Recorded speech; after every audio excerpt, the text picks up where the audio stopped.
আনাস রাদিয়াল্লাহু তাআলা আনহু বলেন, রাসূল সাল্লাল্লাহু আলাইহি সাল্লাম বলেছেন, লা তাসালালি ইমারা, তোমরা দায়িত্ব চেয়ে নিও না। ওয়াইন উতিতাহান মাসালাতিন ওয়াকিলতা আলাইহা, যদি তোমার চাওয়ার কারণে দায়িত্ব তোমাকে দেওয়া হয় তাহলে এটা তোমার উপরই চাপিয়ে দেওয়া হবে, বহন করা তোমার জন্য কঠিন হয়ে যাবে। ওয়াইন উতিতাহান গায়রে মাসালাতিন ওয়াইনতা আলাইহা, আর যদি তোমার চাওয়া ছাড়াই এমনি মানুষের দায়িত্ব দিয়ে দেয় তাহলে এটা তোমার জন্য সহজ হবে। এতে আল্লাহর একটা দয়া রহমত ভালোবাসা থাকবে।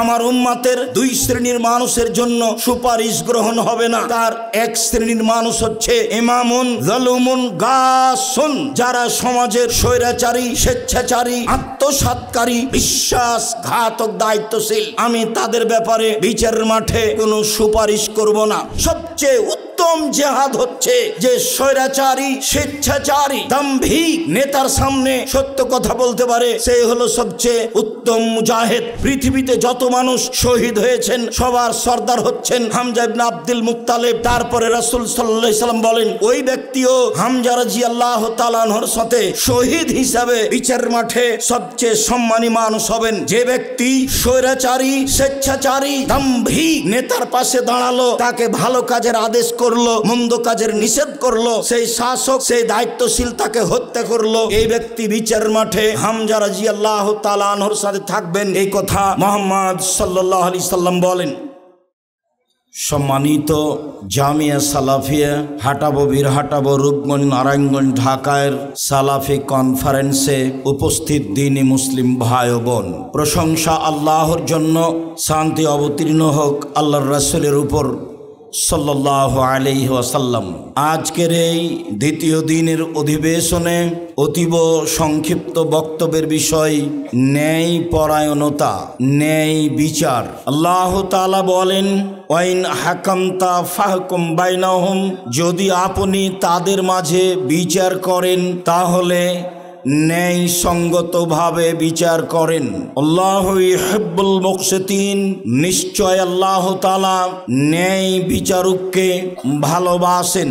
অত্র আয়াতে আল্লাহ তাআলা মানুষকে ন্যায়ভাবে বিচার করার জন্য আদেশ করেন এবং ন্যায় বিচারক যারা তারা আল্লাহর নিকটে পছন্দনীয়, এ কথা আল্লাহ তাআলা বলেন। ওয়া আম্মাল কাসিতুনা, তবে যারা ন্যায় বিচারক নয় তারা জাহান্নামের খড়ি, এ কথাও আল্লাহ তাআলা বলেন। বিষয়টিকে সামনে রেখে সংক্ষিপ্তভাবে কয়েকটি হাদিস পেশ করি। আব্দুল্লাহ ইবনে উমর রাদিয়াল্লাহু তাআলা আনহু বলেন, রাসূল সাল্লাল্লাহু আলাইহি ওয়াসাল্লাম বলেছেন, আলা কুল্লুকুম রাইন ওয়া কুল্লুকুম মাসউলুন রায়াতিহি, পৃথিবীর মানুষ তোমরা প্রত্যেকেই নিজ নিজ দায়িত্বশীল, দায়িত্ব সম্পর্কে বিচারের মাঠে জবাবদিহি হতে হবে। সবাই নিজের জন্য, নিজের আত্মার জন্য জবাবদিহি হতে হবে। নিজের আত্মার মালিক সে নিজে। বিচারের মাঠে তার বিষয়েই তাকে জিজ্ঞাসা করা হবে, সে তার বিষয়ে কতটুকু আমানতদার, সে কতটুকু নিজেকে হেফাজত করে রেখেছে, নিরাপদে রেখেছে, নিজের ব্যাপারে সে কতটুকু ন্যায় বিচারক, এটা আল্লাহ তাআলা বিচারের মাঠে দেখবেন। আল্লাহর নবী মুহাম্মদ সাল্লাল্লাহু আলাইহি সাল্লাম বলেন, অল ইমাম আলান নাসির আইন ওয়া হুয়া মাসউলুন রায়াতিহি, যারা দেশের নেতা, যারা দেশের সরকার, যারা বিভিন্ন স্থানে দায়িত্ব পালন করে, তাদেরকেও বিচারের মাঠে তাদের দায়িত্ব সম্পর্কে অক্ষরে অক্ষরে তন্ন তন্ন করে জিজ্ঞাসা করা হবে এবং জবাবদিহিতে যদি তারা ফলাফল ভালো আনতে না পারে তাহলে ফলাফলে জাহান্নাম হবে।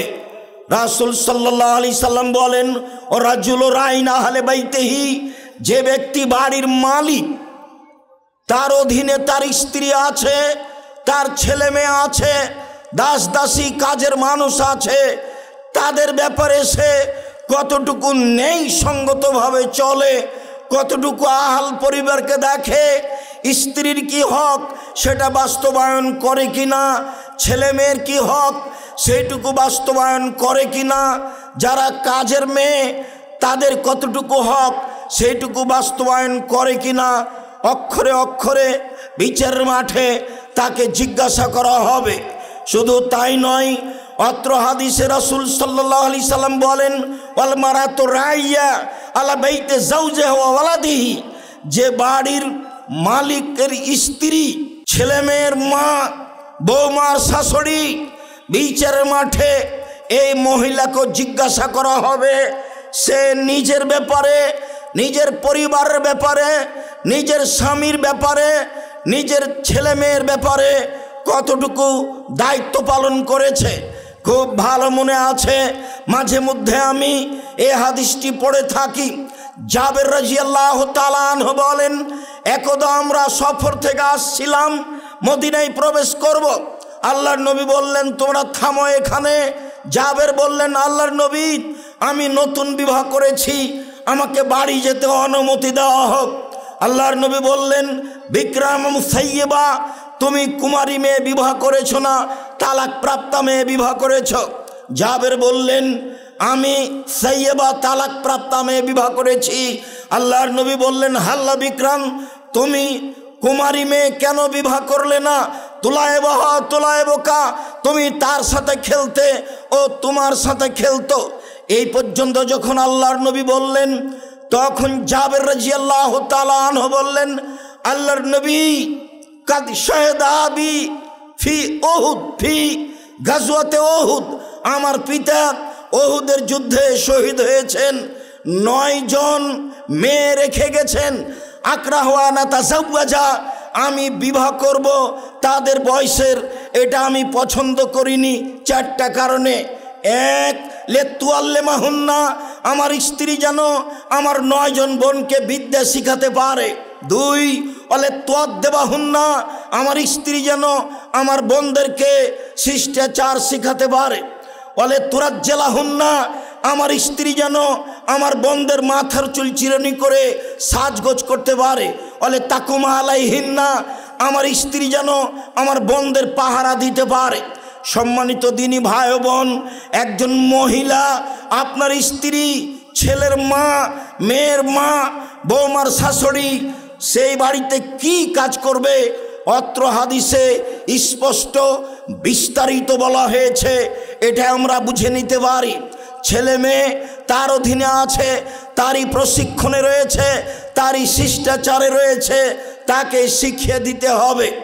রাসূল সাল্লাল্লাহু আলাইহি সাল্লাম তারপরে বললেন, ও আব্দুর রাজুলের আইন আলা মালে সাইয়্যিদিহি, যে বাড়ির দাস দাসী, গোলাম, কাজের লোক, কাজের মেয়ে, তারও জিম্মেদারি রয়েছে। একটা কাজের লোক হিসাবে সারাদিনে কতটুকু করলো, কতটুকু ফাঁকি দিল, একটা কাজের মেয়ে সারাদিনে কতটুকু কাজ করলো, কতটুকু ফাঁকি দিল, এটা অক্ষরে অক্ষরে বিচারের মাঠে জিজ্ঞাসা করা হবে। সম্মানিত দিনী ভাই বোন, আবু হুরায়রা রাদিয়াল্লাহু তাআলা আনহু বলেন, রাসূল সাল্লাল্লাহু আলাইহি সাল্লাম বলেছেন, ইন্নাকুম সাতারিসুনা আলাল ইমারা সাতাকুনা নাদামাতান ইয়াউমাল কিয়ামা ফানিমাল মুরজিয়াতু বিসাতিল ফাতেমা। পৃথিবীর মানুষ, তোমরা দায়িত্বের লোভী, তোমরা তো দায়িত্ব পেতে চাও, তোমরা তো দায়িত্ব চেয়ে নাও। মনে রেখো, দায়িত্ব পালন করা অত সহজ নয়। আজকে ভালো লাগছে, কাল বড় কঠিন হবে।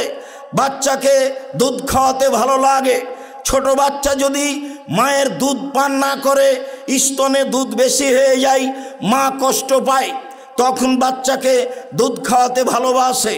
যেদিন 2 বছর, 2.5 বছর, 3 বছর বাচ্চার বয়স হয়ে যায়, তখন বাচ্চাকে আর দুধ খাওয়াতে ভালো লাগে না, কষ্ট পায় মা, তখন তাকে মাঝে মধ্যে থাপ্পড় মারে, বিভিন্ন পথ অবলম্বন করে যাতে করে বাচ্চা দুধ ছেড়ে দেয়।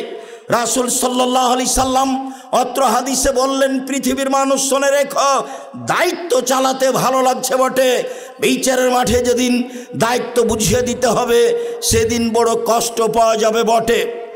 আনাস রাদিয়াল্লাহু তাআলা আনহু বলেন, রাসূল সাল্লাল্লাহু আলাইহি সাল্লাম বলেছেন, লা তাসালাল ইমারা, তোমরা দায়িত্ব চেয়ে নিও না। পৃথিবীর মানুষ, তোমরা দায়িত্ব চেয়ে নিও না। ওয়াইন উতিতাহান মাসালাতিন ওকেলতা আলাইহা, যদি তোমার চাওয়ার কারণে দায়িত্ব তোমাকে দেওয়া হয়, তাহলে এটা তোমার ওপরই চাপিয়ে দেওয়া হবে, বহন করা তোমার জন্য কঠিন হয়ে যাবে।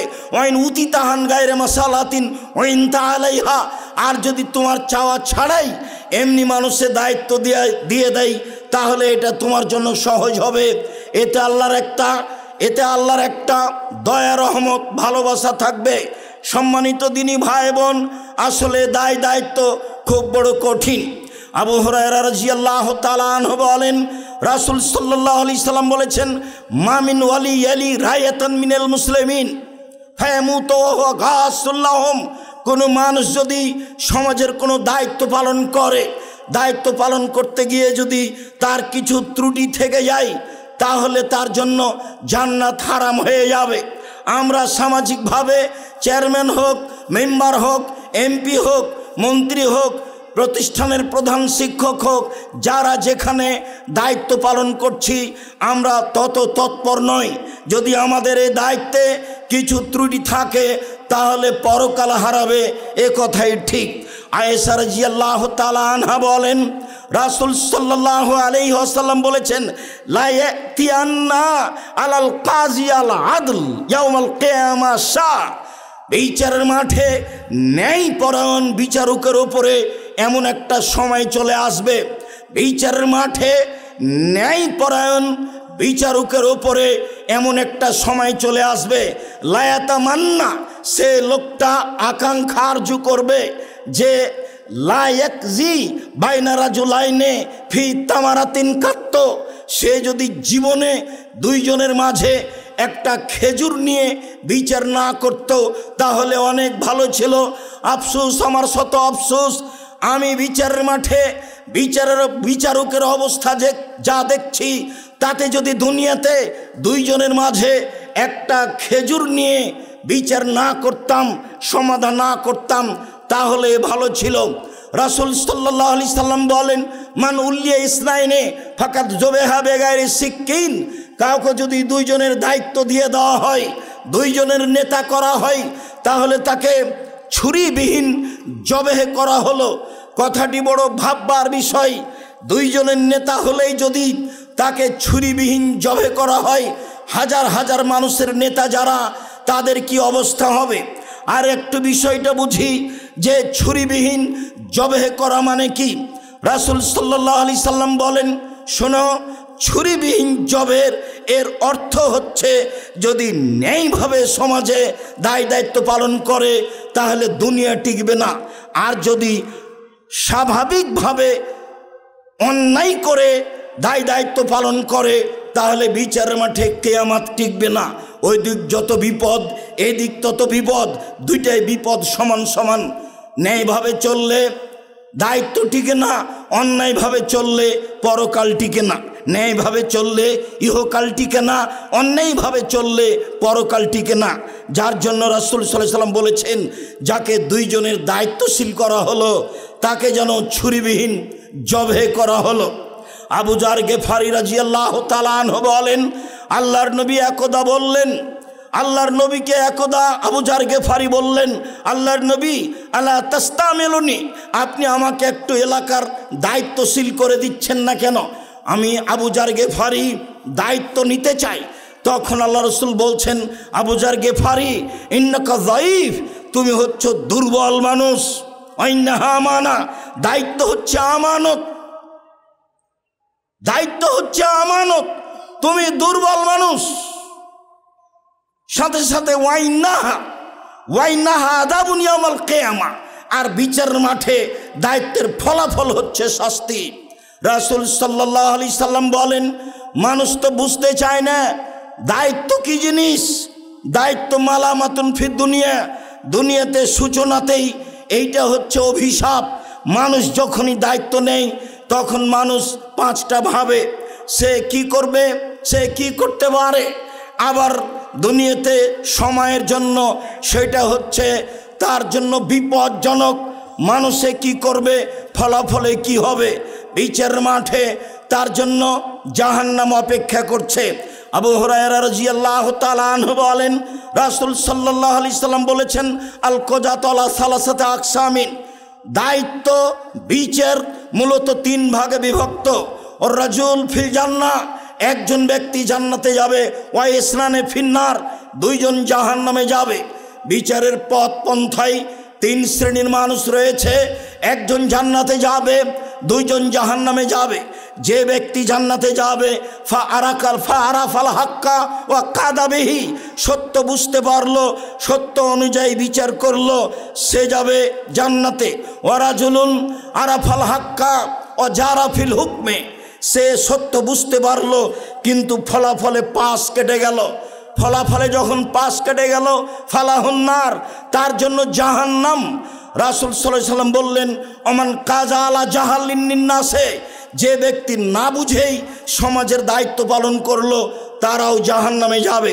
সম্মানিত দিনী ভাই বোন, যারা দায়িত্ব নিয়ে ন্যায়ভাবে ন্যায়সঙ্গতভাবে দায়িত্ব পালন করলো তাহলে সে তো জান্নাতে যাবে। আর যদি দায়িত্ব ন্যায়ভাবে পালন করতে গিয়ে সত্য বুঝে যদি একটু এদিক সেদিক করে তাহলে জাহান্নামে যাবে। আবার দায়িত্ব পালন যদি না বুঝেই করে তাহলে সে জাহান্নামে যাবে। এই কথা মুহাম্মদ সাল্লাল্লাহু আলাইহি সাল্লাম বলেন। আবু হুরায়রা রাদিয়াল্লাহু তাআলা আনহু বলেন, রাসূল সাল্লাল্লাহু আলাইহি সাল্লাম বলেছেন, সাবাতুন ইদিল্লুহুমুল্লাহু তাআলা ফি দিল্লিহি ইয়ামালা দিল্লা ইল্লা দিল্লুহু, বিচারের মাঠে 7 শ্রেণীর মানুষ বিশেষ ছায়াতলে থাকবে, যেদিন আল্লাহর ছায়া ছাড়া আর কোনো ছায়া থাকবে না। তার এক শ্রেণীর মানুষ হচ্ছে ইমামুন আদেল, ন্যায়পরায়ণ বিচারক, ন্যায়পরায়ণ দায়িত্বশীল। আমরা আব্দুল্লাহর বক্তব্যে মাঝে মধ্যে ন্যায়পরায়ণতা এবং সত্যবাদিতা সম্পর্কে জেনে থাকি, তখনই বুঝতে পারি যে একজন দায়িত্বশীল যদি সমাজের নেতা হয় তাহলে তাকে কত ন্যায়পরায়ণ হতে হবে, কত সত্যবাদী হতে হবে। আবু হুরায়রা রাদিয়াল্লাহু তাআলা আনহু বলেন, রাসূল সাল্লাল্লাহু আলাইহি সাল্লাম বলেছেন, ইন্নাল মুকসিতিনা ইয়াকুনু আলা মানাবিরে ইনদাল্লাহি মিন নূরিন মিন ইয়ামিনির রহমানে, যারা ন্যায়পরায়ণ দায়িত্বশীল তারা আল্লাহ তাআলার ডান দিকে নূরের মিম্বারের উপরে অবস্থান করবেন। যারা ন্যায়পরায়ণ দায়িত্বশীল, সত্যবাদী দায়িত্বশীল, তারা বিচার মাঠে রহমানের নিকটে ডান দিকে অবস্থান করবেন। রাসূল সাল্লাল্লাহু আলাইহি সাল্লাম বলেন, এই জন্য যে সে ন্যায়ভাবে দায়িত্ব পালন করেছে। রাসূল সাল্লাল্লাহু আলাইহি সাল্লাম বলেন, তার 1 নম্বর কারণ হচ্ছে আদালা, সে নিজে ন্যায়সঙ্গতভাবে দায়িত্ব পালন করেছে, ফি হুকমিহিম, জনগণের হুকমে, ওয়াহালিহিম, এবং পরিবারের মাঝে এবং তার অন্যান্য দায়িত্বের মাঝে। সম্মানিত দিনী ভাই বোন, আবু হুরায়রা রাদিয়াল্লাহু তাআলা আনহু বলেন, রাসূল সাল্লাল্লাহু আলাইহি সাল্লাম বলেছেন, ওয়াইলুল লিল উমরায়ে ওয়াইলুল লিল রুফায়ে, যারা সমাজের দায়িত্বশীল নেতা তাদের জন্য ধ্বংস, যারা সমাজের দায়িত্বশীল তাদের জন্য ধ্বংস। ওয়ালিল উমনায়ে, যারা আমানত রাখে, 10-এর পয়সা পাশে রাখে, তাদের জন্য ধ্বংস। সম্মানিত দিনী ভাই বোন, অত্র 3 শ্রেণীর ধ্বংসের কথা বলার পরে রাসূল সাল্লাল্লাহু আলাইহি সাল্লাম বললেন, ওয়াইন্না দাওয়াইবাহু মুআল্লাকাতুন বিসরায়া, যারা দায়িত্ব পালন করে বিচারের মাঠে তাদের সামনের চুলের সাথে রশি বেঁধে সেই ধ্রুব তারার সাথে ঝুলিয়ে দেওয়া হবে। ওয়াইদুল্লাহ বাইনাস সামাই ওয়াল আরজে, আকাশ জমির মাঝে ঝুলন্ত অবস্থায় থাকবে, এটাও তার জন্য ভালো। বিচারের মাঠে যখন তার বিচার শুরু হবে এই অবস্থায় যাওয়ার চেয়ে, কথাটি আবার স্পষ্ট করে বলি, সম্মানিত দিনী ভাই বোন, আমি আপনাকে বলতে চাচ্ছিলাম, রাসূল সাল্লাল্লাহু আলাইহি সাল্লাম বলেন, যারা দুনিয়াতে সমাজের দায়িত্ব পালন করবে, যারা দুনিয়াতে রাষ্ট্রের দায়িত্ব পালন করবে, যারা দুনিয়াতে পরিবারের দায়িত্ব পালন করবে, বিচারের মাঠে যখন উপস্থিত হবে তখন তারা মনে করবে আমাদের সামনের চুলের সাথে রশি বেঁধে ধ্রুব তারায় রশি লাগিয়ে ঝুলিয়ে দেওয়া হোক আকাশ জমিনের মাঝে, এটাই আমাদের জন্য ভালো। আজকে দায়িত্ব বিচারের মাঠে বুঝিয়ে দেওয়ার চেয়ে বিচারের মাঠে দায়িত্ব বুঝিয়ে দেওয়া যত জটিল, যত কঠিন, যত জটিল, যত কঠিন, এর চেয়ে আমাদের সামনের দিকের চুলে রশি বেঁধে ধ্রুবতারার সাথে বেঁধে ঝুলিয়ে দেওয়া হবে, আকাশ জমিনের মাঝে ঝুলন্ত থাকব, এটাই আমাদের জন্য ভালো। এই কথা মুহাম্মদ সাল্লাল্লাহু আলাইহি সাল্লাম বলেন। কি দিয়ে বুঝাই আপনাকে আমি? যারা সমাজের দায়িত্ব পালন করে তাদের দায়িত্বের বিষয়টি কত জটিল, কত কঠিন। উমামা বাহেলি রাদিয়াল্লাহু তাআলা আনহু বলেন, রাসূল সাল্লাল্লাহু আলাইহি সাল্লাম বলেছেন, লা ইয়ানালু শাফাআতি ইয়াউমাল কিয়ামা সিনফান মিন উম্মতি লা ইয়ানালু শাফাআতি। আমার উম্মতের দুই শ্রেণীর মানুষের জন্য আমার সুপারিশ গ্রহণ হবে না। আমার উম্মতের দুই শ্রেণীর মানুষের জন্য সুপারিশ গ্রহণ হবে না। তার এক শ্রেণীর মানুষ হচ্ছে ইমামুন যালুমুন গাসুন, যারা সমাজের স্বৈরাচারী, স্বেচ্ছাচারী, আত্মসাৎকারী, বিশ্বাসঘাতক দায়িত্বশীল। যারা স্বৈরাচারী, স্বেচ্ছাচারী, বিশ্বাসঘাতক দায়িত্বশীল, তাদের ব্যাপারে আমার কোনো সুপারিশ গ্রহণ হবে না। আমি তাদের ব্যাপারে বিচারের মাঠে কোনো সুপারিশ করব না। সম্মানিত দিনী ভাই বোন, আমি আপনাকে সমাজের দায় দায়িত্ব সম্পর্কে অতীব সংক্ষিপ্তভাবে বুঝাচ্ছিলাম যে দায় দায়িত্ব সমাজের অতীব জটিল, অতীব কঠিন। এই ব্যাপারে রাসূল সাল্লাল্লাহু আলাইহি সাল্লাম অনেক অনেক অনেক বেশি কঠোরতা পেশ করেছেন।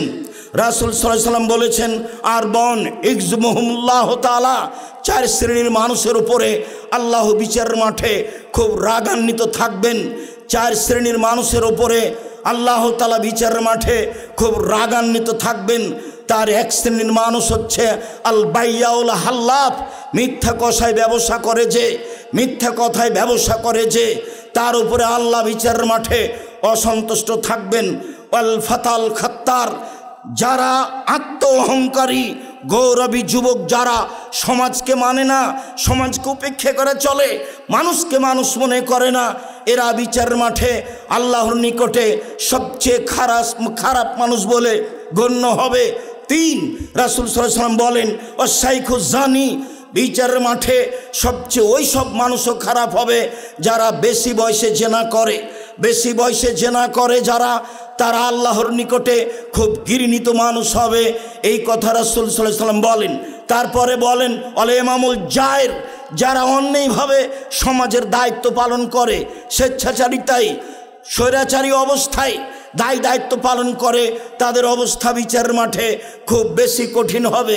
চেয়ারম্যান, মেম্বার, এমপি, মন্ত্রী, যে কোনো পদের লোক, হেডমাস্টার, হেড মাওলানা, প্রিন্সিপাল, জেল সুপার, যারা যেখানে দায়িত্বে রয়েছেন, এদের দায়িত্বের বিষয়টি যদি সামান্যতম 19-20 হয়ে থাকে, তাহলে বিচারের মাঠে আল্লাহ তাআলা তাদের উপরে খুব বেশি অসন্তুষ্ট থাকবেন। আবু সাঈদ খুদরি রাদিয়াল্লাহু তাআলা আনহু বলেন, রাসূল সাল্লাল্লাহু আলাইহি সাল্লাম বলেছেন, পৃথিবীর মানুষ শুনে রেখো, আফজালুল জিহাদ মান কালা কালেমাতা হাক্কিন ইনদা সুলতানিন জায়ের, সবচেয়ে উত্তম জিহাদ হচ্ছে, সবচেয়ে উত্তম জিহাদ হচ্ছে যে স্বৈরাচারী, স্বেচ্ছাচারী, দাম্ভিক নেতার সামনে সত্য কথা বলতে পারে। যে ব্যক্তি স্বৈরাচারী, স্বেচ্ছাচারী, দাম্ভিক দায়িত্বশীলের সাথে, বিশ্বাসঘাতক আত্মসাৎকারী দায়িত্বশীলের সামনে সত্য কথা বলতে পারে, সে হলো সবচেয়ে উত্তম মুজাহিদ। আবু হুরায়রা রাদিয়াল্লাহু তাআলা আনহু বলেন, রাসূল সাল্লাল্লাহু আলাইহি ওয়াসাল্লাম বলেছেন, সৈয়দুশ শুহাদায়ে হামজা ইবনে আব্দুল মুত্তালিব, পৃথিবীতে যত মানুষ শহীদ হয়েছেন সবার সর্দার হচ্ছেন হামজা ইবনে আব্দুল মুত্তালিব। তারপরে রাসূল সাল্লাল্লাহু আলাইহি ওয়াসাল্লাম বলেন, ওয়া রাজুলুন কামা ইলা ইমামিন জায়ের ফামারাহু নাহু ফাকাতালাহু, ওই ব্যক্তিও হামজা রাদিয়াল্লাহু তাআলা আনহুর সাথে শহীদ হিসাবে বিচারের মাঠে সবচেয়ে সম্মানী মানুষ হবেন।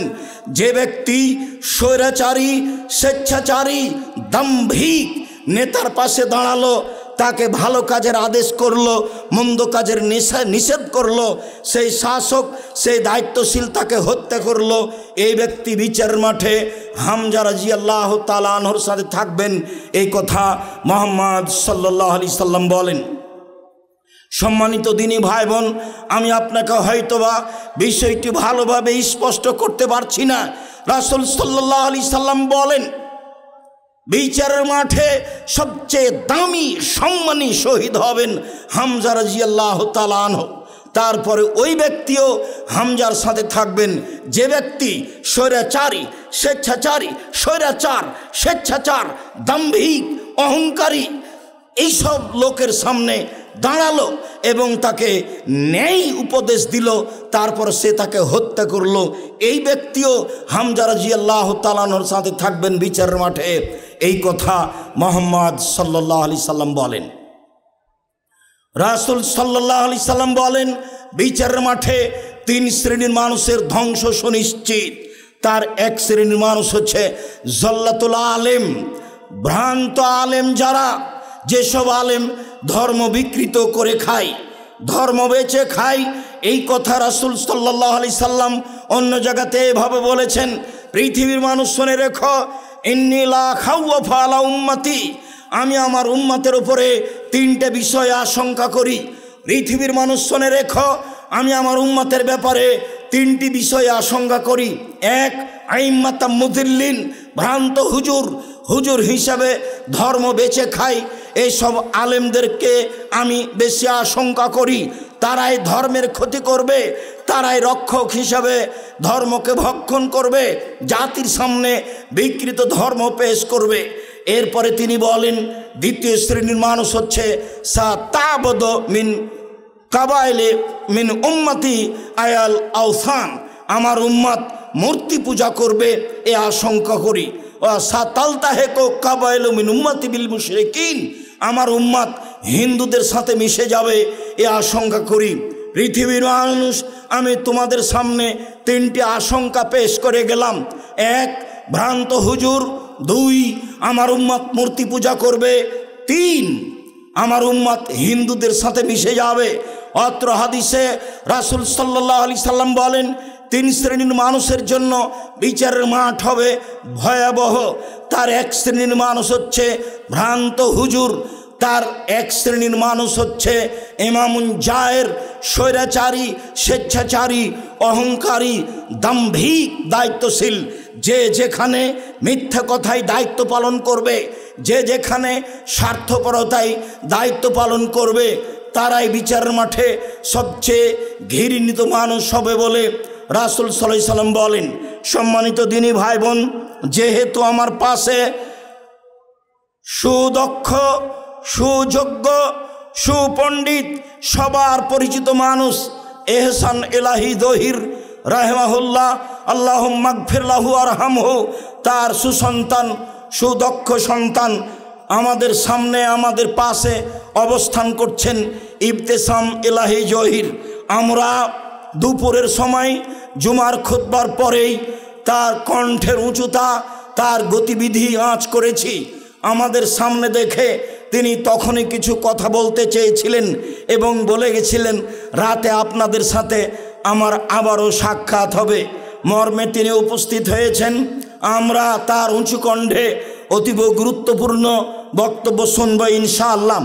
সম্মানিত দিনী ভাই বোন, আমি আজকে জুমার খুতবায় কতগুলি কথা শেষে বলতে চেয়েছিলাম, তা বলা হয়নি।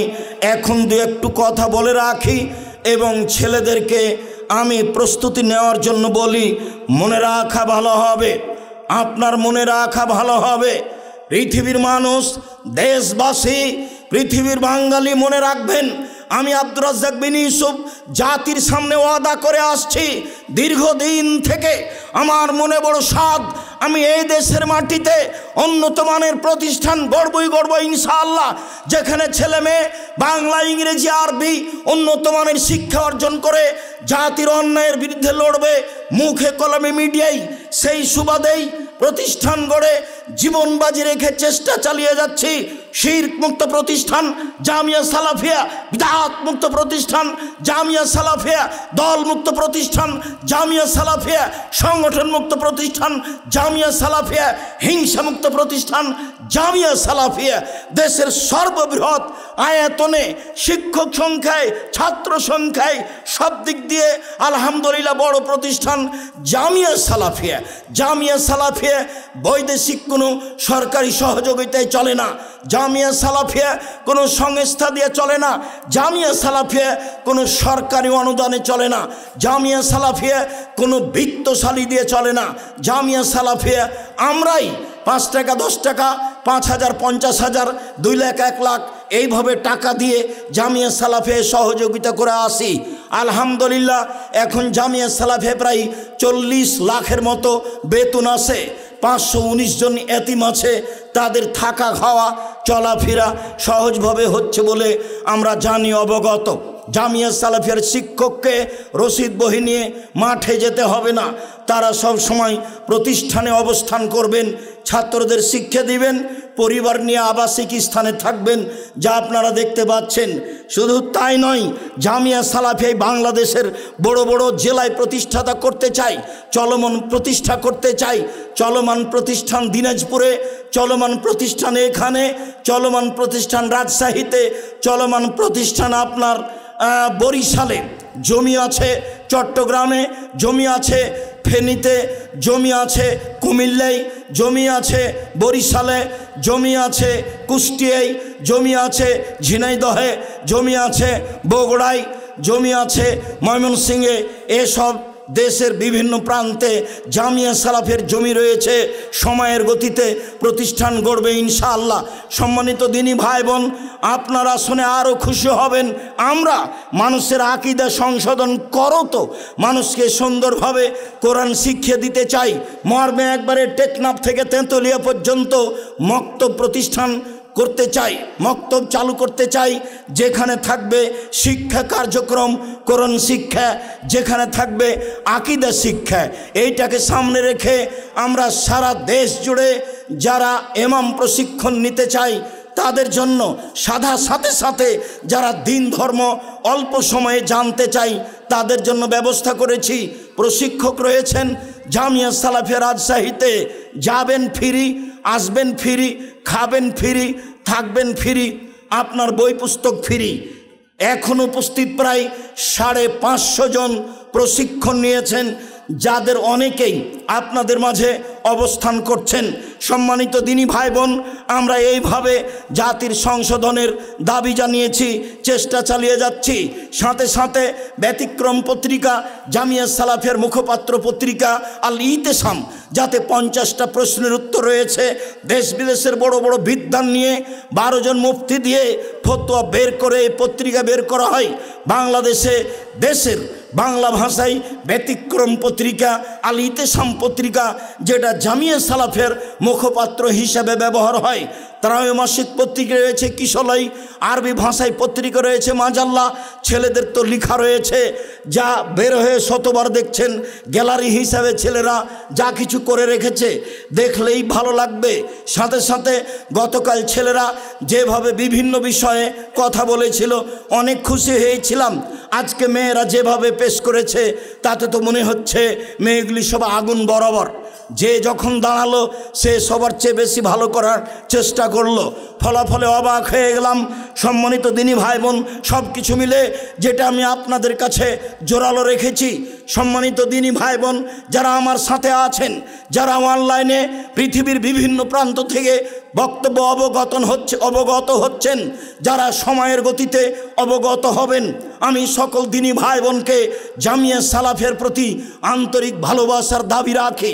সবাই মন থেকে জামিয়া সালাফিয়াকে ভালোবাসবেন, সংকীর্ণতার কোনো প্রয়োজন নেই। ভালোবাসা দেখিয়ে প্রথম যেটা আমি আপনার কাছে দাবি রেখেছি সেটা হলো এই, একটু মুখে বলবেন আল্লাহ তুমি জামিয়া সালাফিয়া কবুল করো। এইটুকু আমার বড় সাধ।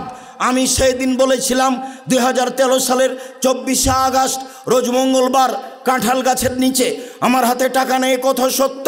এখানে প্রতিষ্ঠান গড়বে, এ কথা সত্য। ইনশাল্লাহ গড়বে। সবাই আপনারা দোয়া করেন। ওপরে যদি কবুল হয়ে যায় তাহলে সহজ, ওপরে যদি কবুল না হয়, সারা দুনিয়া যদি লেগে থাকি তাহলে সহজ সম্ভব নয়। সেই কথাই মাঝে মধ্যে বলি, এখনও বলছি। সম্মানিত দিনী ভাই বোন, একটু দাবিটা রক্ষা করবেন। মুখে বলবেন, নিজের জন্য যেমন, ছেলে মেয়ের জন্য যেমন, বাপ মায়ের জন্য যেমন, আত্মীয় স্বজনের যেমন, মরা ব্যক্তির জন্য যেমন দোয়া করে থাকেন, বলবেন তেমন, আল্লাহ তুমি জামিয়া সালাফিয়াকে কবুল করো। সাথে সাথে সামান্য পয়সা হলেও সহযোগিতা করা লাগে। মুহাম্মদ সাল্লাল্লাহু আলাইহি সাল্লামের চলেনি 10-এর পয়সা ছাড়া, কোনো নবী রাসূলের চলেনি 10-এর পয়সা ছাড়া, পৃথিবীর কোনো দিনই কাজ চলে না এরকম পয়সা ছাড়া। বিশেষভাবে ভারত, বাংলাদেশ, পাকিস্তানে এই সব দিন শিক্ষার প্রতিষ্ঠানগুলি মানুষের সহযোগিতায় চলে থাকে। তাই ভারত, বাংলাদেশ, পাকিস্তানের বড় বড় বিদ্বান মনে করেন যে একমাত্র এই বেসরকারি কওমি এই প্রতিষ্ঠানগুলি, এই জামিয়া সালাফের মতো প্রতিষ্ঠানগুলি এদেশের মাটিতে দিন ধর্মকে জাতির সামনে শক্ত করে আঁকড়ে ধরে আছে। এটাই হচ্ছে আপনার মূলভাবে দিন ধর্ম টিকে রাখার মাধ্যম। বিশেষভাবে জামিয়া সালাফি আসলে, সালাফি কনফারেন্সে আসলে কাউকে উঠানো লাগে না, কাউকে নামানো লাগে না, কারো প্রশংসা করা লাগে না। বিষয়ভিত্তিক সম্ভ্রান্তভাবে, সুন্দরভাবে, সুচিন্তিতভাবে বক্তব্য শুনি, ফলাফল বুঝি, আমল করার চেষ্টা করি। যাওয়ার সময় সেইভাবে বই পুস্তকগুলো ক্রয় করে নিয়ে যাই। মর্মে আমি আপনাকে বলছি, কম থেকে কম, বেশি থেকে বেশি, কম থেকে কম, বেশি থেকে বেশি। ছেলেরা আপনাদের সামনে আসছে, বৈঠকি দানে কেউ ঘাটতি করবেন না। দ্বিতীয় হচ্ছে, গত বছর বলেছিলাম এই মসজিদের কথা, যে মসজিদ এখন ঢালাই হয়েছে, মেঝে পাশগুলি তৈরি হয়েছে। এখন পর্যন্ত যেটুকু পাইলিং হয়েছে তাতে প্রায় 2 কোটি টাকা খরচ হয়েছে। এখন পর্যন্ত পিলারও যা ঢালাই হয়েছে তাতে প্রায় 2 কোটি টাকা খরচ হয়েছে। এখনও ওই অংশের ছাদ বাকি আছে, বাকি অংশ তো সময়ের গতিতে হবে ইনশাআল্লাহ। সেই কথাটাই আবারও এবছর পেশ করছি। 1 স্কোয়ার ফুট সমান 5,000 টাকা। সবাই এই টাকায় অংশগ্রহণ করার চেষ্টা করবেন। এখন করেন, 2 দিন পরে করেন, নাম লিখিয়ে দিয়ে যাবেন, যাতে করে আপনার দেওয়া সহজ হবে, আমাদের নেওয়া সহজ হবে। সকল দিনী ভাই বোনকে আমি এই জোরালো দাবিটি পেশ করে অন্তত 1 স্কোয়ার ফিট ক্রয়ের জন্য জোরালো দাবি রেখে গত বছরের মতো বৈঠকি দানে অংশগ্রহণ করার জন্য অনুরোধ জানাচ্ছি। রাসূল সাল্লাল্লাহু আলাইহি সাল্লাম বলেন, মা মিন ইয়াউমিন ফিহে ইসবেহ ফিহিন নাস ইয়ানজিলানে মালাকানে ইয়ানজিলানে। 2 জন ফেরেশতা আকাশ থেকে নেমে আসেন। ইয়াকুল আহাদুহুমা, 2 জনের একজন বলেন, আল্লাহুম্মা আতে লিকুল্লি মুমসিকিন লিকুল্লি মুনফিকিন খালাফা। যে যতটুকু দিল তুমি তার ততটুকু পূর্ণ করে দাও। অপরজন ফেরেশতা বলেন, আল্লাহুম্মা আতে লিকুল্লি মুমসিকিন তালাফা। যে যতটুকু দিল না তুমি তার ততটুকু ক্ষতি করে দাও। তারপরে যেটা সব সময় শোনাই, আল ইয়াদুল উলিয়া খায়রুম মিন ইয়াদিস সুফলা। দেওয়া হাত ভালো নেওয়া হাতের চেয়ে। ছেলেরা তোমরা মাঠে যাও, আমিও আপনাদের সাথে অংশগ্রহণ করছি। যারা এখানে স্টেজে আছি তারাও সবাই অংশগ্রহণ করব।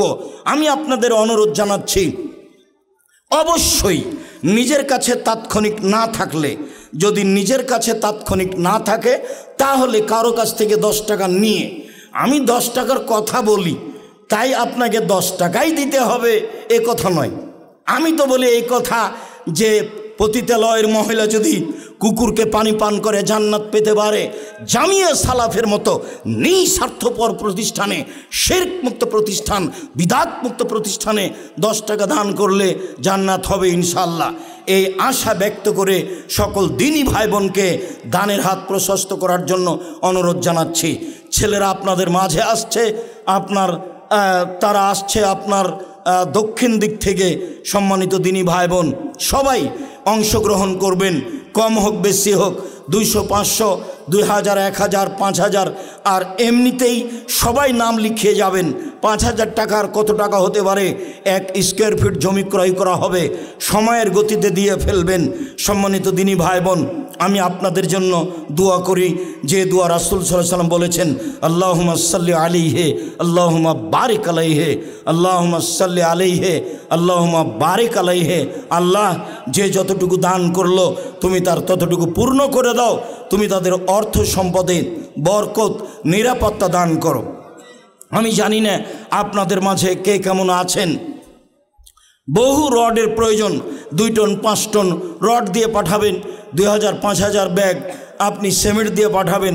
আজকে আমি জনগণকে বলবো, কে দিবেন 5 ব্যাগ, কে দিবেন 7 ব্যাগ। আমি তো এইভাবে কোনো দিন বলি না, কাজ হবে ইনশাআল্লাহ। আপনি করবেন, আমি করব, যা হয়ে আসছে। সম্মানিত দিনী ভাই বোন, জাযাকুমুল্লাহ খায়র, বারাকাল্লাহ। সকলকে আমি অংশগ্রহণের জন্য জানাচ্ছি। আর আমি যেটুকুই বলি, আপনি সময়ের গতিতে উঠে যারা লিখি করছে, সেখানে 2 টন 1 টন রডের কথা বলবেন, সেখানে 5,000 টাকার কথা বলবেন, সেখানে 5 ব্যাগ 50 ব্যাগ 100 ব্যাগ সিমেন্টের কথা বলবেন। বিশাল মসজিদ, আমরা উত্তর থেকে দক্ষিণ প্রায় 300 ফুট অনুমান করছি, পূর্ব থেকে পশ্চিম প্রায় 200 ফুট অনুমান করছি। যার একতলায় 7 থেকে 10,000 মানুষ সালাত আদায় করতে পারবে ইনশাআল্লাহ।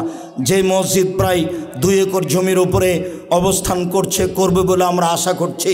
সম্মানিত দিনী ভাই বোন, আপনারা আমার খুব কাছের মানুষ, আমি আপনাদের অন্তর থেকে ভালোবাসি।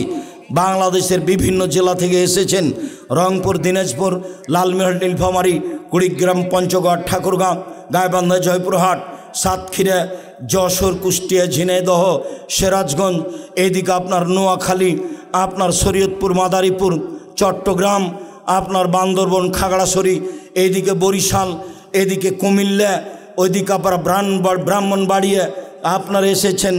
আপনার ওই সিলেট থেকে বিভিন্ন জেলা থেকে আপনারা উপস্থিত হয়ে জামিয়া সালাফিয়া রূপগঞ্জ নারায়ণগঞ্জের সালাফি কনফারেন্সকে যথাযথভাবে মূল্যায়ন করত সফল করার চেষ্টা করেছেন। মর্মে আমি আন্তরিকভাবে আপনাদের শুকরিয়া আদায় করি। জাযাকুমুল্লাহ খায়র। আবারও ফজরের সলাতের পরে আপনাদের সাথে সাক্ষাৎ হবে ইনশাআল্লাহ। আমার কয়েকটি কথা জরুরি মনে রাখবেন। 1 নম্বর কথা, 5 ওয়াক্ত সলাত যে কোনো মূল্যে।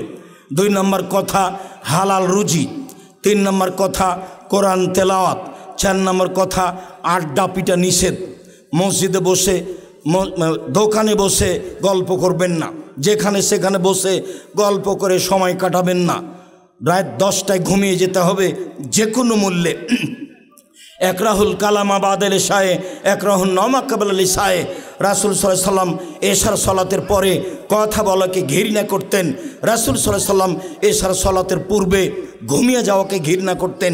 10টায় ঘুমিয়ে যাওয়ার চেষ্টা করবেন, রাত 3টে 4টায় উঠবেন এবং আল্লাহর কাছে প্রার্থনা করবেন। যার যেটা প্রয়োজন সেটা চাইবেন। আমার এই কথাগুলিকে মূল্যায়ন করার চেষ্টা করবেন। অপ্রয়োজনীয়ভাবে এদিক সেদিক ঘুরবেন না। যাওয়ার সময় বই পুস্তকগুলি ক্রয় করে নেওয়ার চেষ্টা করবেন। আব্দুল্লাহর লিখা মিন্নাতুল বারি, বুখারীর ব্যতিক্রম ব্যাখ্যা। আর অবগতিতে আছে, বলছিলাম, বেগম রোকেয়া লিখেছে অবরোধবাসিনী, পাশে লেখা হয়েছে কেন হব অবরোধবাসিনী। অবশ্যই বইটি পড়তে হবে। সাথে সাথে আপনার আব্দুল্লাহ লিখা বইটি ফিলিস্তিনকে নিয়ে, সাথে সাথে সজলকে নিয়ে যে বাহাস হয়েছিল সেইটা আছে কিনা খোঁজ নিতে পারি। উপদেশ বই, কে বড় আদর্শ, কে বড় লাভবান, কে বড় ক্ষতিগ্রস্ত, আদর্শ পরিবার, আদর্শ নারী, সলাতের উপরে অতীব গুরুত্বপূর্ণ বইটা। অনেক দিন পরে হলেও মানুষ হিসাবে যথাযথভাবে ভালো করার চেষ্টা করেছি। বইটি নেওয়ার চেষ্টা করবেন। দানের ব্যাপারে যেন শয়তান আপনাকে বেকায়দায় ফেলতে না পারে, যা গত রাত্রে বলেছি। মন বড় করে আপনি দান করার চেষ্টা করবেন। দেবয়ের মুশাররফ 50 ব্যাগ সিমেন্ট দিবে এই মসজিদে, জাযাহুল্লাহ খায়র। আল্লাহ তুমি তাদের দান কবুল করো। আরও যারা আছে সবাইকেই আমি এই মসজিদে কাজে অংশগ্রহণ করার জন্য অনুরোধ জানাচ্ছি। সামনে যেগুলি এখনও জমি ক্রয় করা হচ্ছে, শতক প্রতি 3 লক্ষ টাকা করে ক্রয় করা হচ্ছে। সম্মানিত দিনী ভাই বোন, জমি ক্রয়ের জন্য, মসজিদ নির্মাণের জন্য। আর জামাল হাঁটাবো 50 ব্যাগ সিমেন্ট দিবেন। জামালের আরও অনেক কিছু করার কথা আছে, হয়তোবা সময়ের গতিতে করবে। এখন 50 ব্যাগের কথা বলল, শুক্রিয়া, জাজাকুমুল্লাহ খায়ের। আমি জুমার টাইমে যেটা বলেছি, আমি আসলে তার আব্বার এবং তার চাচার বেশি শুক্রিয়া আদায় করি। ডাক্তার আব্দুস সোবহানের সাথে সাথে, গোলজার মাস্টারের সাথে সাথে তারাই মসজিদের জমি বিক্রি করে, বিক্রি হোক, কিন্তু বিক্রি না করলে তো আপনি এখানে মসজিদ করার জন্য প্রস্তুতি নিতে পারতেন না। তাই আমি তাদের আন্তরিকভাবে শুক্রিয়া আদায় করি। আব্দুল অদুদ, আব্দুল মওদুদ, অদু মধু, ডাক্তার আব্দুস সোবহান, তারা নিজ ভাই, চাচাতো ভাই, তারা এই প্রতিষ্ঠানের পিছনে অনেক শ্রম, অনেক সাধনা রেখে দুনিয়া থেকে চলে গেছে। আল্লাহ তুমি তাদের কবুল করো, তাদের কবরের শাস্তি মাফ করো। সাথে সাথে যারা এতদা অঞ্চলে এই প্রতিষ্ঠানকে 20, 30, 50, 60, 70 বছর থেকে ভালোবেসে এসেছে, সহযোগিতা করে এসেছে, চলে গেছে, তুমি তাদের কবরের শাস্তি মাফ করো, কবরকে প্রশস্ত করো, কবরকে আলোকিত করো। যারা আমরা হাঁটাবো বীরহাটাবোতে আছি, জামিয়া সালাফিয়ার সুবিধা অসুবিধায় বিভিন্ন সময়ে আছি, সব যুবকের জন্য, সব লোকজনের জন্য আন্তরিকভাবে দোয়া করি, আল্লাহ তুমি তাদের কবুল করো, আল্লাহুম্মা আমিন। যাদের ভিতরে সামান্যতম সংকীর্ণতা রয়েছে, আল্লাহ যেন তাদের সংকীর্ণতা দূর করে দেন, এটা আমরা আল্লাহর কাছে দাবি রাখছি, আল্লাহুম্মা আমিন।